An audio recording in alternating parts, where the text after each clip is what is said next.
Hello there, everybody. I hope you've all had a wonderful work week. And happy Groundhog's Day for all of you who celebrate such things. Are you skilled up for the fastest growing roles here in the job market? LinkedIn just released their 25 fastest growing roles in the US, and like many of the other careers, well, marketing and sales looks like it's changing quite a bit. But isn't the same old jobs just wrapped up in a new fancier buzzword? Well, or is it really new functions that simply didn't exist 10 years ago? And lastly, how does all of this square with the new trend of, getting rid of our CMO? The answers? Well, let's explore. I'm your trusty, influencer-focused, AI-driven Chief Internal and External Growth and Revenue Ops rockstar, and this is 5 minutes of what's new that might help you lead your marketing strategy. Let's pick your job title and roll.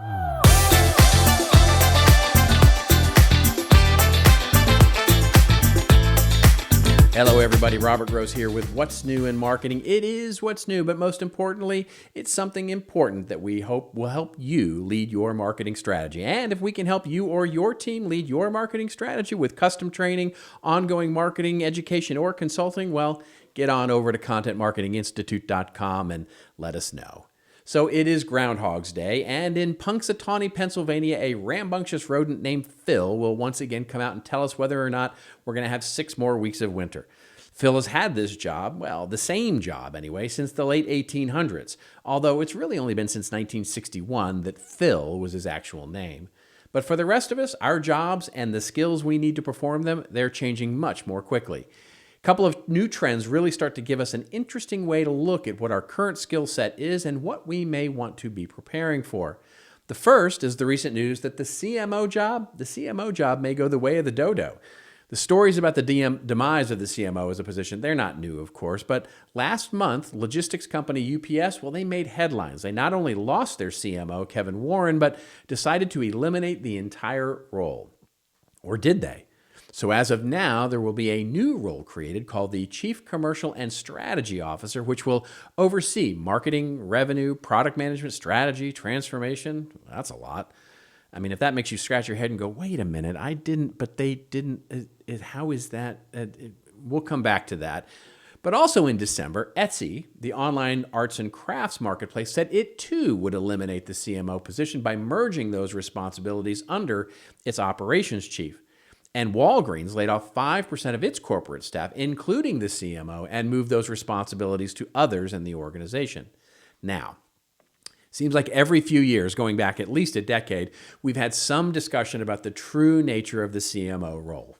And whether or not, by the way, the CMO was too big a job for one person. In 2021, as we talked about the Great Resignation, well, we also were talking about new titles in marketing leadership that were introducing sharp elbows in the boardroom. Things like the Chief Experience Officer, the Chief Customer Officer, the Chief Revenue Officer, the Chief Digital Officer. And that brings us to the second trend that we can talk about this week. A couple of weeks ago, LinkedIn put out an article called The 25 Fastest Growing Roles in the U.S., a fascinating article and speaks volumes about the astronomical growth of AI in our world across all industries. But what I found interesting is that 5 of the 25, or 20% of it, they were all in the sales, marketing, or communications departments.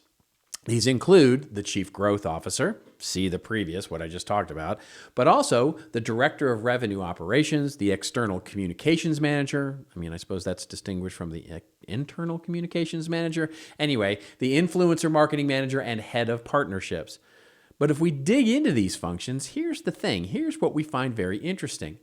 Whether we're talking about the new titles of the CMO or the 5 fastest job growth in sales and marketing, this is just mixing classic marketing functions into new job titles. That brings us back to the UPS story and their new Chief Commercial and Strategy Officer that will oversee marketing and revenue and product management and strategy and transformation. Put simply, what UPS seems to be saying isn't that the CMO job was too big, it's that it wasn't big enough, it wasn't strategic enough. The interpretation by many that are talking about this reduction of the CMO role seems to be that senior leadership mean that CEO and the boards don't see marketing anymore as a C-suite level position. On the contrary, I think what UPS and others are doing is recognizing that marketing is, as the amazing Peter Drucker might say, the only innovative function in the business, and it is the last remaining strategic function. What strikes me about all these new fastest growing job roles is that they package classic marketing functions in new and certainly innovative ways.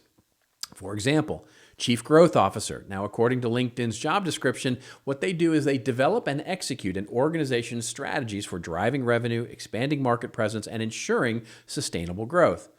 Well, to me, that just sounds like someone who's now not only responsible for the tactical elements of marketing, but also for product management, strategic market development as well. Classic 4 Ps. The Director of Revenue Operations, says LinkedIn, well, they help oversee businesses' revenue generation practices, working closely with sales and marketing teams to optimize business growth and ensure overall efficiency. Well, now the art and science of revenue management is a long forgotten aspect of the classic 4 Ps of marketing, but now, with dynamic pricing in B2B and B2C and the management of the entire customer's journey now a marketing responsibility, you can totally see how a director at the strategic pricing, selling, and management of getting the right product at the right price in the right hands, well, that makes total sense in today's marketplace. And finally, LinkedIn says that influencer marketing managers, well, they coordinate partnerships with influencers and celebrities to develop corresponding marketing campaigns and drive profit and brand awareness. Now, I would add internal subject matter experts to that list, but of course, this is a classic marketing role made much more important with the growth of independent content creators and marketing becoming much more of a media management operation than a classic sales enablement organization. So why does all of that matter? Well, it matters because we need to remember that when we see the influx of jobs and fancy new titles or the headlines that our old jobs and roles in marketing are being replaced, and the conclusion is because, well, it's because marketing is becoming less respected or companies just don't get it. Well, I'd like you to give that a healthy amount of side eye to all of that and certainly a lot less hand-wringing about it. Now, it's not that all companies do get it or that no businesses are making short-sighted mistakes with reducing their marketing roles or spend, and some may be rebooting the marketing roles in very silly ways, but you know who you are. Put really simply, what these new jobs, these shifting roles mean is that marketing is becoming more strategic, not less. The roles and functions are shifting fundamentally, but not going away. The role of marketing is still to do one thing, as my hero, Professor Kotler, would say: create, communicate, and deliver value to a target market at a profit. The critical thing for us as marketers to realize is that the responsibility for who does each of those things shifts under different names, different titles, and functions in the business. The function does not change. Therefore, our objective as marketers is to learn how to understand and do those things so that we can manage our careers much more deftly. It's not good enough just to understand media anymore. It's not good enough just to understand technology or creating great copy. Marketing and marketing strategy means becoming much more well-rounded into all of the integrated functions that deliver wealth to our business. So if you're a marketer, either at the practitioner or the middle management or the C-level, the future forward is not just understanding the one thing that may be your job today. It's understanding the whole of what marketing means to the business and learning those things that will help you master all of it tomorrow. And that is a few minutes of what's new in marketing. And remember, everybody, it is your story to tell. Skill up and learn how to tell it well. I'll see you next week.